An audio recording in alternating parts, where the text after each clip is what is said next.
లను పక్కదారి పట్టించడం వల్ల మన రాష్ట్ర గ్రామీణ ఆర్థిక వ్యవస్థలపై ఇది ప్రభావం చూపి గ్రామ పంచాయతీల హోదాను దిగజార్చింది. గౌరవనీయ ఉప ముఖ్యమంత్రి శ్రీ పవన్ కళ్యాణ్ గారి మార్గదర్శకంలో ప్రజల జీవన ప్రమాణాలు మెరుగుపరచాలనే లక్ష్యంతో మా ప్రభుత్వం గ్రామీణాభివృద్ధిలో ముందడుగు వేస్తోంది. ప్రజల చురుకైన భాగస్వామ్యంతో మా ప్రభుత్వం సమగ్ర గ్రామ పంచాయతీ అభివృద్ధి ప్రణాళికలను రూపొందించి గ్రామాలలో సిమెంట్ రోడ్లు, తార్ రోడ్లు, పశువుల పాకలు తదితర 30,000 పనులకు మంజూరు చేయడం జరిగింది. 4,300 కిలోమీటర్ల మేరకు మంజూరైన సీసీ రోడ్లలో ఇప్పటికే 3,000 కిలోమీటర్ల రోడ్లు పూర్తయ్యాయి. మరో 1,300 కిలోమీటర్ల మేర రోడ్లు తుది నిర్మాణ దశలో ఉన్నాయి.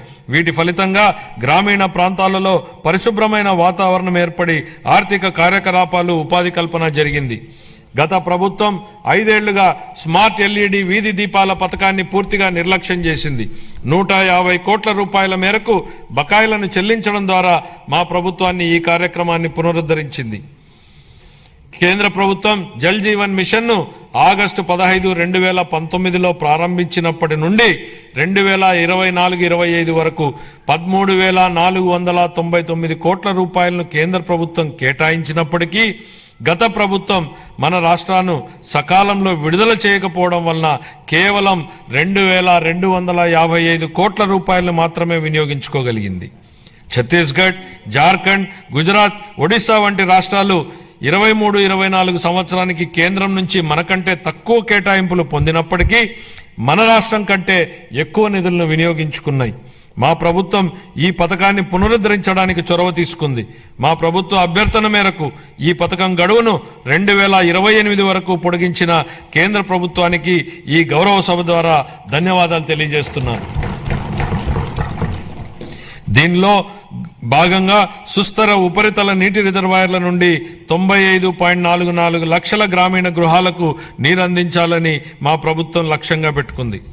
మహాత్మా గాంధీ జాతీయ గ్రామీణ ఉపాధి హామీ పథకం కింద 45.3 లక్షల కుటుంబాలకు చెందిన 72 లక్షల మందికి ఉపాధి కల్పించడం జరిగింది.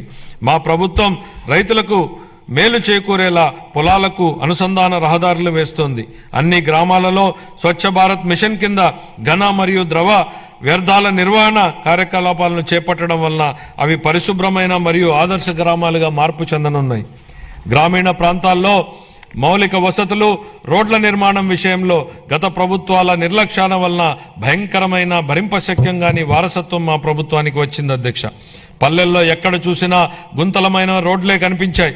వంతెనలు లేక కనెక్టివిటీ లేని గ్రామాలకు అనుసంధానం ఏర్పడుతున్న ఈ రోజుల్లో రోడ్లు సరిగా లేక గ్రామాలకు అనుసంధానం లేని పరిస్థితి గత ప్రభుత్వంలో ఏర్పడింది.